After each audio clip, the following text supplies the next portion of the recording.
política monetária ela tem que viabilizar a escolha da política econômica. Bom, aí então o que é que o Banco Central faz? O Banco Central vai ter que bancar o equilíbrio. Vamos pegar aqui nossa balança de novo. E agora nós vamos mudar o nome dos meninos. Esse aqui agora vai chamar juros. E esse aqui vai chamar inflação.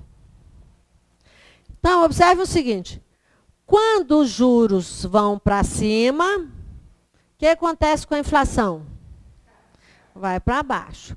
Por quê? Porque se o juro foi para cima, eu desestimulo o consumo e o investimento das empresas, então diminuo a pressão, ninguém está comprando, eu tenho redução dos preços. Se a taxa de juros cai muito, então a taxa de juros caiu, isso vai estimular o consumo e o investimento, eu tenho o gargalo entre oferta e demanda, o preço sobe. Teoricamente, se eu estiver tratando aqui de inflação de demanda, eu não posso ter uma situação em que o juro sobe e a demanda sobe. E a inflação sobe. Porque exatamente a inflação sobe porque eu tenho excesso de consumo. Se eu subir os juros, eu vou desestimular o consumo e o investimento. Então a inflação tem que cair. Se eu tenho uma taxa de juros mais alta para desestimular o consumo e o investimento produtivo, o que vai acontecer com o PIB? Vai crescer rápido ou devagar? Devagar. Por quê? Porque a taxa de juros não está estimulando o consumo. Se as pessoas não estão consumindo e as empresas não estão comprando máquinas, equipamentos e software, nós vamos caminhar mais devagar. Como é que o Banco Central vai saber a taxa? Né? Qual é a taxa de equilíbrio que é boa? Como é que é isso? Então, ele vai utilizar como referência para a política monetária o chamado sistema de metas de inflação. Esse sistema de metas de inflação foi criado no Brasil em 1999. Por que ele foi criado em 1999? Porque nesse período de 94 até 99, que foi quando nós implantamos o Plano Real, né, até a crise do final da década, nós tínhamos como âncora, como referência, a política cambial. O câmbio era a âncora. Como é que isso funcionava? Vou abrir um parênteses aqui bem rápido, que ele vai nos ajudar lá na política cambial. Nós tivemos lá, na segunda metade da década, todos os planos econômicos, né, que nós falamos. Aí, na época do Plano Real, aí o Banco Central falou assim, o governo falou assim, olha, nós vamos chamar para fazer o Plano Real os economistas que participaram da elaboração dos outros planos. Aí o pessoal falou, você está doido, né? Vocês estão doidos? Vamos chamar lá Pércio Arida, chamar aquele pessoal, deu tudo errado? Não, gente, é porque, como eles erraram, eles já sabem o que não vai dar certo. Então, não pode congelar preço, não pode congelar preço de produto e, ao mesmo tempo, dar aumento de salário, como foi feito no Plano Cruzado. Não pode congelar o dinheiro, como fez lá a Dilma, né, a falecida Dilma. Eles já sabiam o que não funcionava. E aí, falaram, então, vamos chamar essa turma, que eles podem até errar, mas eles vão errar um erro aí diferente. Aí, chamou a turma lá e eles falaram o seguinte, olha, a gente não consegue controlar a inflação, porque, na verdade, a origem da inflação é o descontrole do câmbio. Fala, por quê? Porque toda vez que o preço do dólar sobe, o petróleo fica mais caro, o trigo fica mais caro, o transporte fica mais caro, o pão fica mais caro. Subiu o ônibus e subiu o pão, a inflação está descontrolada.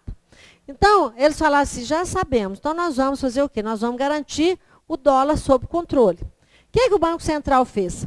Como a taxa de câmbio estava muito elevada, estava 4 por 1, existia um estímulo muito forte à exportação. Então, todo dólar que entrava no Brasil, o Banco Central guardava. E aí ele foi acumulando aqui reservas.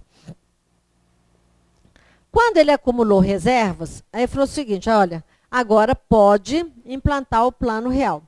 E no Plano Real, como o grande foco era segurar o câmbio, o que ele falou? Implantou um câmbio no sistema flutuante por bandas.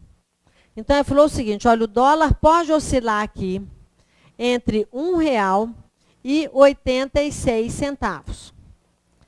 É o intervalo máximo. Toda vez, aqui dentro pode ter qualquer cotação.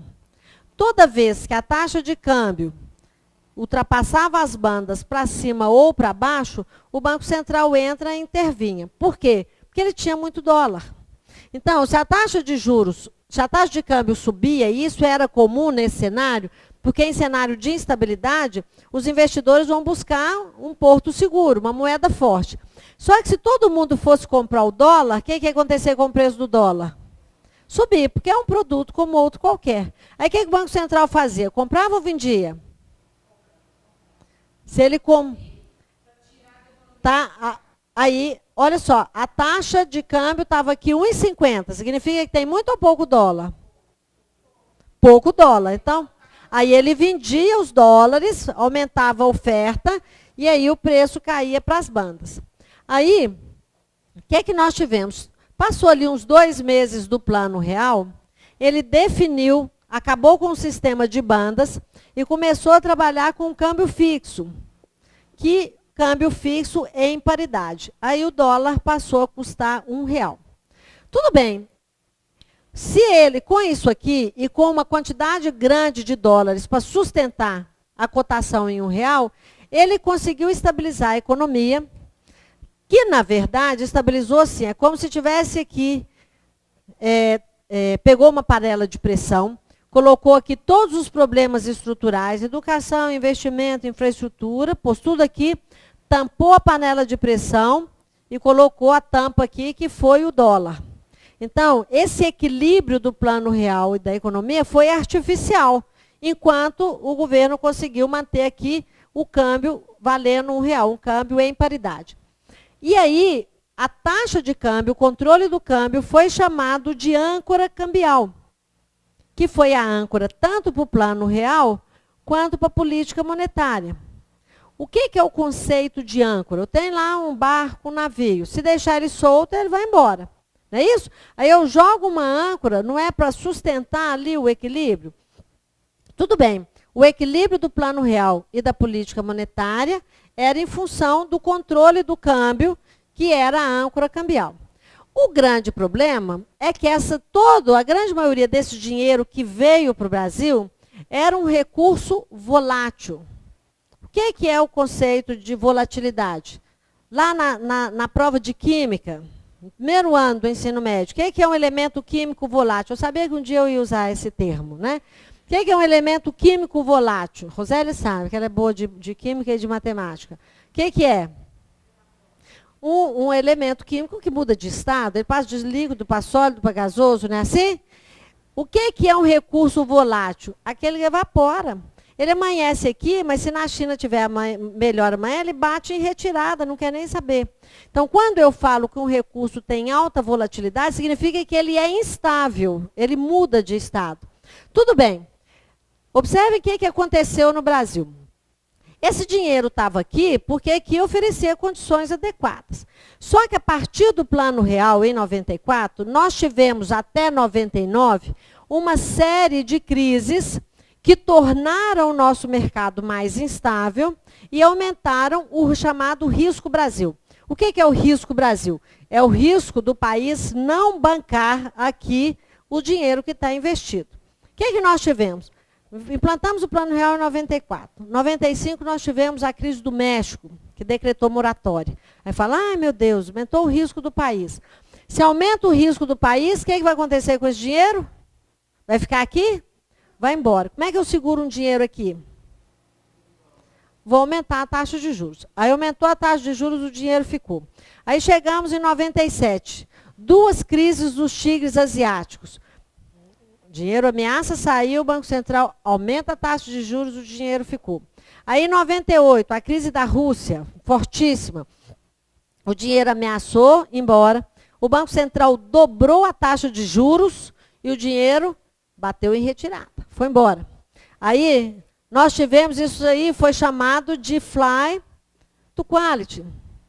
Ou seja, o dinheiro gerou aqui uma fuga para a qualidade. Os investidores falaram aqui, adianta não, Banco Central, eu não quero só taxa de juros, eu quero segurança.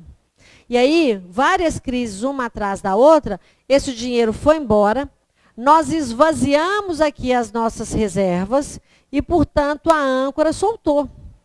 A hora que a âncora soltou, o Banco Central entrou em desespero, porque nós entramos o ano de 99 aqui como a maior crise cambial do país, porque não tinha mais reserva.